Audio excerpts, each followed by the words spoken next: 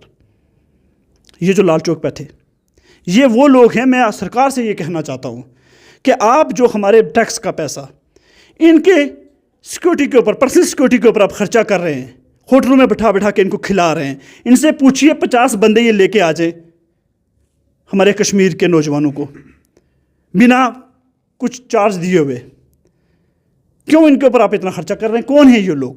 ارے کشمیر میں ایسے لوگ بھی ہیں جو بنا PSO کے, بنا سیکورٹی کے خدمت کرتے ہیں قوم کی.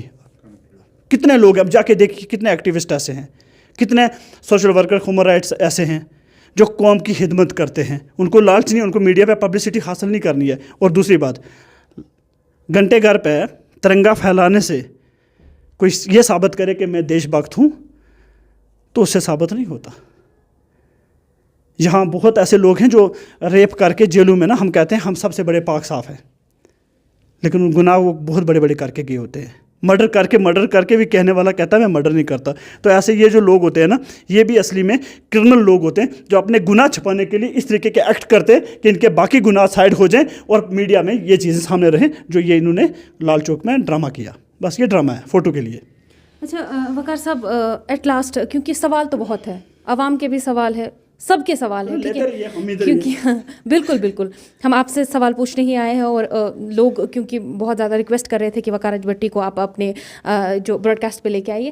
تو ایٹ لاسٹ آپ سے کنکلیوڈ کروانا چاہیں گے کہ ماضی میں جو ہو چکا ہے آلریڈی, کیونکہ 2019 کے بعد حالات بدلے, آگے آپ کا کیا پلیٹ فارم رہے گا, آگے آپ کیا کچھ نیا کرنا چاہیں گے جس سے یہاں کی ایمپلائمنٹ, یہاں جو ڈرگ مینن سٹارٹ ہوا ہے وہ ختم ہو جائے, لوگوں کے پاس جاب ہو, لوگ پیسفلی رہ سکے. اس کے لیے کیونکہ آپ ایک سوشل ایکٹیوسٹ ہیں اور ہم social activist as a social activist ہی آپ سے بات کر رہے ہیں, ہم یہاں اس کا کوئی دوسرا معنی نکالنے نہیں آئے ہیں. ایز اے سوشل ایکٹیوسٹ آپ سے پوچھنا چاہیں گے کہ فردر آپ کے جو پروسیجرز ہیں, کیا پلیٹ فارم رہے گا آپ کا لوگوں کو جاب کو لے کے, ان امپلائمنٹ ختم ہو اس کو لے کے, اور کافی ساری چیزیں ہیں جن سے لوگ یہاں کے پریشان ہیں, ان چیزوں کو ختم کرنے کے لیے؟ بس سمپل ایک ہی چھوٹی سی بات کہوں گا, اس میں بڑی بات کرنے کی ضرورت بھی نہیں ہے. کشمیر میں پیس ہو جائے, کشمیر میں کلنگس بند ہو جائے, چاہے گولی ادھر کی چلے چاہے ادھر کی چلے نا, مرتا کشمیری ہے اور ڈسٹرب تو کشمیری رہتا ہے. پریشانیاں ہمارے لیے ہیں, گولی رکنی چاہیے. گولی رک جائے گی, روزگار اپنے آپ ملے گا. گولی رک جائے گی, ہیلتھ اپنے آپ اچھی ہو جائے گی. گولی رکنی چاہیے. سب سے پہلی بات ہے کہ کشمیر میں گولی رکنی چاہیے. میں تو اسی کے اوپر کام کرتا ہوں. پیس کشمیر میں دیکھنا چاہتا ہوں, سکون کشمیر میں دیکھنا چاہتا ہوں. اور اس کے لیے سب سے بڑی اگر کسی کو, سب سے بڑا کام اگر کسی کو کرنا ہے وہ بھارت سرکار کو اور پاکستان کی سرکار کو مل بیٹھ کے اس مسئلے کا کچھ حل نکالنا ہے.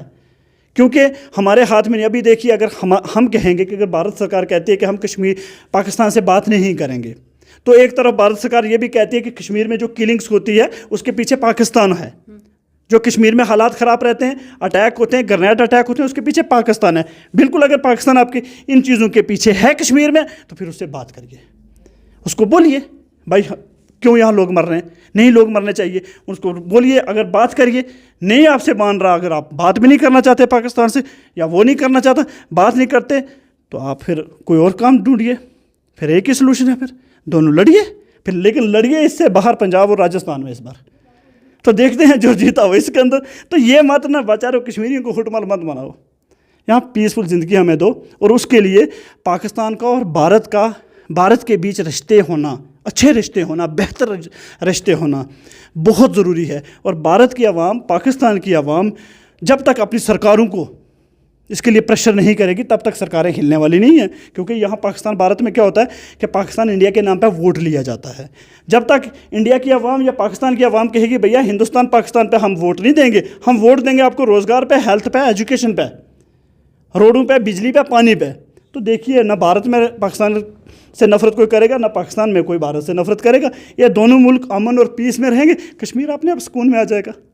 تو ان دونوں ملکوں کا سکون میں رہنا ضروری ہے. تو یہاں کی یوتھ کے لیے, کیونکہ آپ کی فین فالوئنگ بہت ہے, کیونکہ میں بار بار بتاتی آ رہی ہوں, چونکہ آپ کو لوگ جانتے ہیں, آپ کے جو اوپینینس ہیں لوگ فالو کرتے ہیں ان اوپینینس کو, آپ کے یہاں کے یوتھ کے لیے کیا میسج رہے گی؟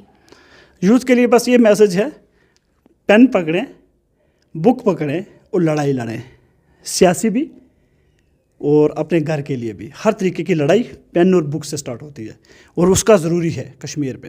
کیونکہ کشمیر کے نوجوان کو اگر بچانا ہے نا, آج ہم نوجوان کو مرتے ہوئے نہیں دیکھنا چاہتے. کیونکہ کشمیر میں ہم لوگوں کی ویلی میں پاپولیشن 80 لاکھ سے 90 لاکھ کے بیچ میں. اگر پوری جموں کشمیر ریاست کی بات کریں تو 1,30,00,000 سے زیادہ پاپولیشن ہے, بس اتنی پاپولیشن ہے. اس پاپولیشن میں اگر ہمارے کشمیر ویلی میں 8-10 مہینے میں نوجوان کراس فائر انکاؤنٹر میں مارے جائیں گے, 5-10 ڈرگس میں مارے جائیں گے, تو یہ تو 30-40 ہو گئے. تو ایسے 30-40 اگر نوجوان 20-15 سے 30 سال کی ایج میں اسی طریقے سے یہاں اس دنیا کو چھوڑ کے جاتا رہا, تو مجھے ڈر ہے کہ اگلے 10 سال کے بعد یہاں کشمیر میں کوئی نوجوان نہیں بچے گا. تو اس چیز کو بچانے کے لیے ڈرگس سے دور رہیں, باقی ایسی تمام چیزوں سے, ایکٹیویٹی سے دور رہیں جس میں ہماری جانوں کو خطرہ ہو سکے. وہ کام کریں جو پیسفل ہونا چاہیے, جس میں ہماری بات بھی وہاں تک پہنچ جائے جہاں تک ہم پہنچانا چاہتے ہیں, اور آپ کی زندگی کے اوپر بھی کوئی مسئلہ کھڑا نہ ہو, آپ کے پریوار کے اوپر بھی کوئی مسئلہ کھڑا نہ ہو. یہی میرا میسج ہوگا یوتھ کے لیے. اس سے زیادہ کیا کہہ سکتا ہوں. باقی یوتھ سمجھدار ہے, وہ خود جانتی ہے, پڑھی لکھی یوتھ ہے, ان کو سمجھانے کی ضرورت نہیں ہے. بہت بہت شکریہ وقار صاحب. چونکہ وقار صاحب کے ساتھ ہم نے بات کی, آپ نے ان کے اوپینینز جانے, ان کا پوائنٹ آف ویو جانا, اور کہیں نہ کہیں انہوں نے کچھ باتیں جو ہے وہ صحیح کہی ہے کہ کہیں نہ کہیں اب لوگوں میں بھی سدھار آنے کی ضرورت ہے, لوگوں کو بھی سوچنے سمجھنے کی ضرورت ہے. وہ جن کو چن رہے ہیں ان کے بارے میں جاننے کی ضرورت ہے, کیا جن کے لیے وہ چن رہے ہیں کیا وہ لیڈرز ان کے لیے صحیح ہے. ایسے آپ وہ پورا ویڈیو دیکھے گا, اور ویڈیو میں دیکھے گا کہ کس طریقے سے انہوں نے اپنا پکش رکھا, اپنا پوائنٹ آف ویو رکھا ہے. آپ ایشین نیوز ہب کو فالو کرنا نہ بھولیے گا, فالو کریے گا, اور اپنی سجیشن جو ہے کمنٹ باکس میں ڈال دیجیے گا. اور ہو سکے تو آپ کی کوئی ریکویسٹ ہو, سجیشن ہو, تو آپ وہ بھی ہمیں ڈائریکٹ میسج کر کے پہنچا سکتے ہیں. فی الحال کے لیے یہ خبر پہنچانے کے لیے کیمرہ مین شیخ دانش کے ساتھ فضا زینب, ایشین نیوز ہب, سری نگر, کشمیر.